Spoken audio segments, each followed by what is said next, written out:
இந்த உலகத்தில் எல்லாமே இருந்தும் தனக்கு எதுவுமே கிடைக்கலங்கிற அந்த வலி இருக்குல்ல, அந்த வலி மிக கொடுமையான வலி, யாராலையும் தாங்கிக்க முடியாது. இங்கே அத்தியாவசியமற்ற எல்லாமே இலவசமாக கிடைக்கும். ஆனால் படிப்பு மருத்துவமே எங்கே போச்சு? அது என் வாழ்க்கையில் எப்படி விளையாடுறது இந்த கதையில் பாருங்கள்.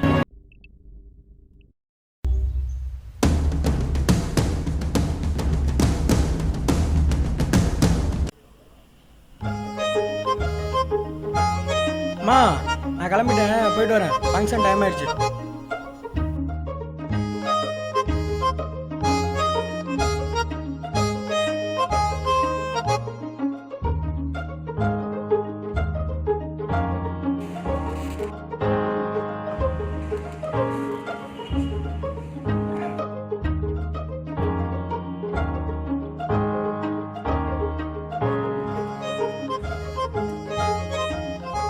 எடுத்து என்ன பண்ணுங்க? எனக்கு என்ன மச்சி, ஐடி ஃபீல்ட் எடுக்கலான்னு இருக்கேன். எங்கிட்ட இந்த பொண்ணு நான் வாழலாம் மச்சி. நீ என்ன மச்சி பண்ண போற? நான் வெறும் நீங்க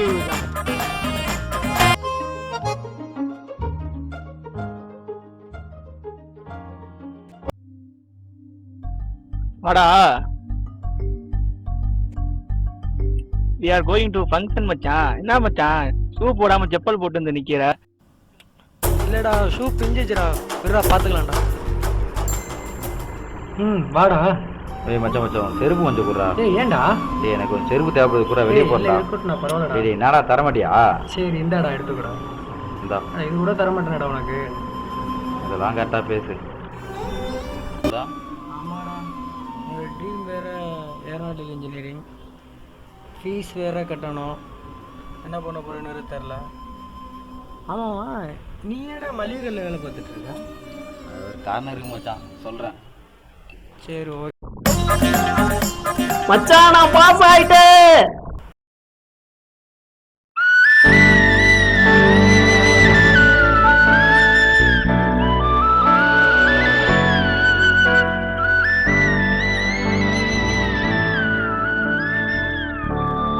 அம்மா, மற்ற காலேஜில் தான் சர்ச் பண்ணேம்மா. இந்த காலேஜில் தான்மா ஃபீஸ் ரொம்ப கம்மி, 28,500 தான்மா. ப்ளீஸ்மா கட்டுங்கம்மா.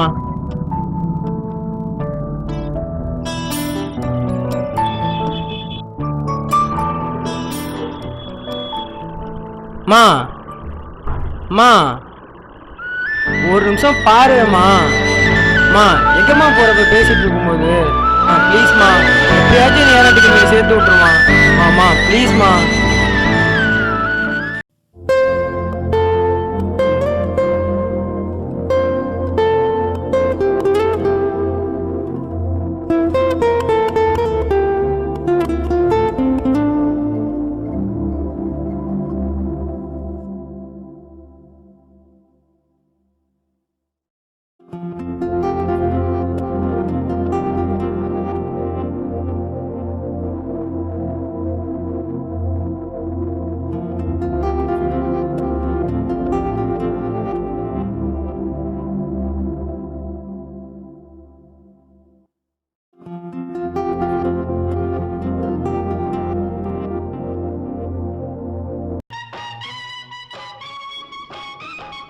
அக்கா ஒரு டீ போட்டுக்கோங்கக்கா.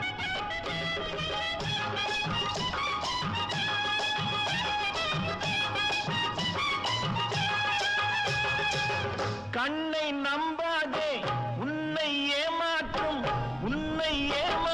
நீ காணும் தோற்றம் உண்மை. சார், நம்ம பிளான் பண்ண மாதிரியே நாளைக்கு கஸ்டமருக்கு டெலிவரி பண்ணி ஆகணும் சார். ஓகேங்களா? நான் உங்களுக்கு மெயில் பண்ணியிருக்கேன். அக்கா ஒரு டீ. மெயில் செக் பண்ணுங்கள். மெயில் செக் பண்ணிக்கிட்டே எனக்கு ரிப்ளை பண்ணுங்கள். ஸோ இதில் எந்த காம்ப்ரமைஸுமே பண்ணிக்காதீங்க. ஸோ டுமாரோ கண்டிப்பாக நம்ம பிளான் பண்ண மாதிரி சென்ட் பண்ணி தான் ஆகணும். ஓகேவா? ஸோ பார்த்துக்கோங்க, கொஞ்சம் க்யூக்காக ஒர்க் பண்ண சொல்லுங்கள்.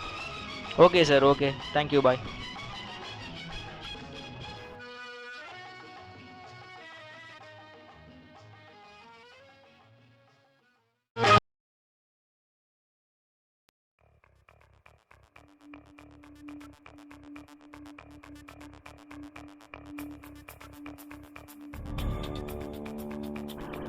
ப்ரோ, நீங்கள் என்னவா இருக்கீங்க? நான் இங்கே பக்கத்தில் கம்பெனியில் ஒர்க் பண்ணுறேன்ப்பா. அப்படியா? இன்ஜினியராக இருக்கேன். எனக்கு ஏதாவது வேகன்சி இருக்குமா? என்ன படிச்சிருக்கேன்? நான் +2 முடிச்சிருக்கேன். +2ல் என்ன மார்க் ஸ்கோர் பண்ணியிருக்கேன்? நான் 1038 ஸ்கோர் பண்ணியிருக்கேன். நல்ல மார்க் தான் ஸ்கோர் பண்ணியிருக்கேன். அப்புறம் ஏன் இல்லை, என்னுடைய ட்ரீம் பார்த்தீங்கன்னா ஏரோநாட்டிக்கல் இன்ஜினியரிங் தான். பட் ஆனால் என்னோடய ஃபேமிலி பேக்ரவுண்ட் ரொம்ப வீக்னால என்னால் மேற்கொண்டு படிக்க முடியல. சரி, அதனால நான் ஏதாவது ஒரு ஜாப், அதாவது ஒரு வேலை பார்த்துக்கிட்டே மேற்கொண்டு படிக்கலாம். தம்பி, நான் சொல்லேன் தப்பாக எடுத்துக்காதீங்க. போன வருஷம் ஸ்டாட்டிக் பார்த்தேன். தமிழ்நாட்டில் மட்டுமே 1.5 லட்சம் பேர் இன்ஜினியரிங் முடிச்சுட்டு வெளியே வரான். ஆல் ஓவர் இந்தியாவில் 1.5 மில்லியன் பேர் இன்ஜினியரிங் முடிச்சுட்டு வெளியே வரான். ஆனால் அத்தனை பேருக்கு வேலை கிடைக்கிறது இல்லையே. வெறும் 4% பீப்புள் மட்டும் தான் வேலை கிடைக்கும். மிச்சம் எல்லாம் வேலை தேடிட்டு இருக்கான். மற்றது வேலையை விட்டே போயிடுறாங்க. சொல்லுவேன் தப்பாக அடிச்சுக்காதீங்க. இது ஏன் சொல்கிறேன்னா, நீங்கள் 12th தான் படிச்சிருக்கீங்க. எனக்கு தெரிஞ்சு இந்த 12th வச்சு இங்கே வேலை தருறது ரொம்ப கஷ்டம். தப்பாக செய்யாதீங்க. இங்கே மட்டும்தான் படித்தவனும் கஷ்டப்படுறான், படிக்கிறதுக்கும் கஷ்டப்படுறாங்க.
வெற்றி வேண்டுமா போட்டு பாரடா எதிர் நீச்சல்.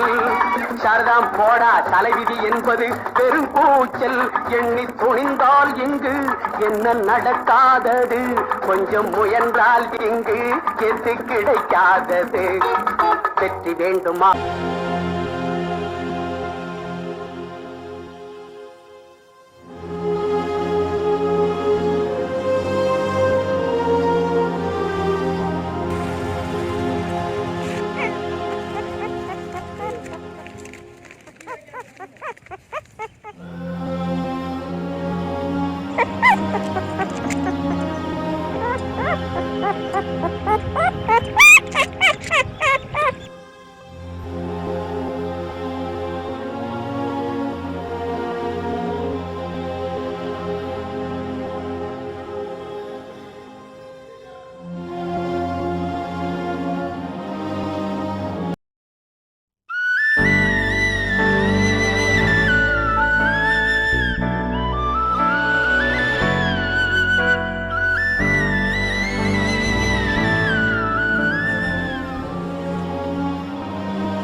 தம்பி, ஃபீஸ் மட்டும் 200 கட்டி போயிருக்கோம்.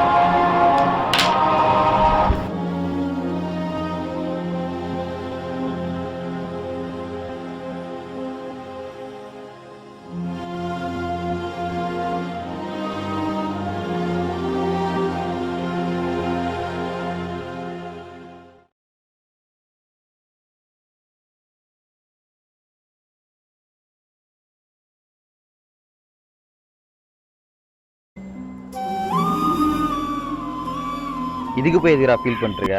நம்ம ஃபேஸ்புக் ஓனர் எடுத்துக்கோ, மார்க் ஜக்பர்க், நம்ம எல்லாருக்குமே தெரியும். அவர் ஒரு காலேஜ் ட்ராப் அவுட் ஸ்டூடெண்ட். அவர் படித்து முடிச்ச உடனே 4 கம்பெனிக்கு வேலைக்கு அப்ளை பண்ணார். அவர் அப்ளை பண்ண 4 கம்பெனியுமே அவர் ரிஜெக்ஷன் தான் பண்ணாங்க. அதுக்கப்புறம் தான் அவர் ஃபேஸ்புக்னு ஒரு விஷயத்தையே கண்டுபிடிச்சாரு. அவர் கண்டுபிடிச்சதுக்கப்புறம் அவர் எந்த கம்பெனிலாம் ரிஜெக்ஷன் பண்ணிச்சோ அந்த கம்பெனிலாம் இப்போ அவர் கூட சேர்ந்து பிஸ்னஸ் பண்ணுது. இந்த சக்ஸஸுக்கு என்ன காரணம்? அவரோட தன்னம்பிக்கையோ விடாமுயற்சியும் தான். நேஷனலில் விடு மச்சான், நம்ம இந்தியாவுக்கு வா. திருபாய் அம்பானி உன்ன மாதிரி தான். அவரும் ஸ்கூல் படிப்பை முடிச்சுட்டு அங்கே ஃபேமிலி சுச்சுவேஷனால மேலே படிக்க முடியாமல் அந்த வயசுலேயே வேலைக்கு போன ஒரு மனுஷன். அப்பயும் இதே போல தான் 8 வருஷம் வெளிநாட்டில் போய் சம்பாதிச்சாரு. அதுக்கப்புறம் வந்து இந்தியாவில் வந்து ஒரு பெட்ரோல் பங்க்கில் வேலை பார்த்த ஒரு ஆள் இன்னைக்கு அவர் பேரில் எத்தனை பெட்ரோல் பங்க் இருக்குது யோசிச்சு பார்த்தியா? இதுக்கெல்லாம் என்ன காரணம்?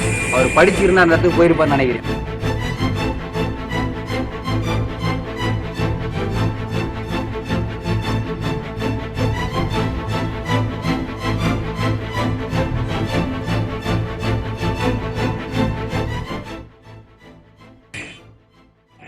தமிழகத்தை அந்த முதலமைச்சர் ஐயா காமராஜர் ஒரு படிக்காத மேதை, அதை மறந்துடாது.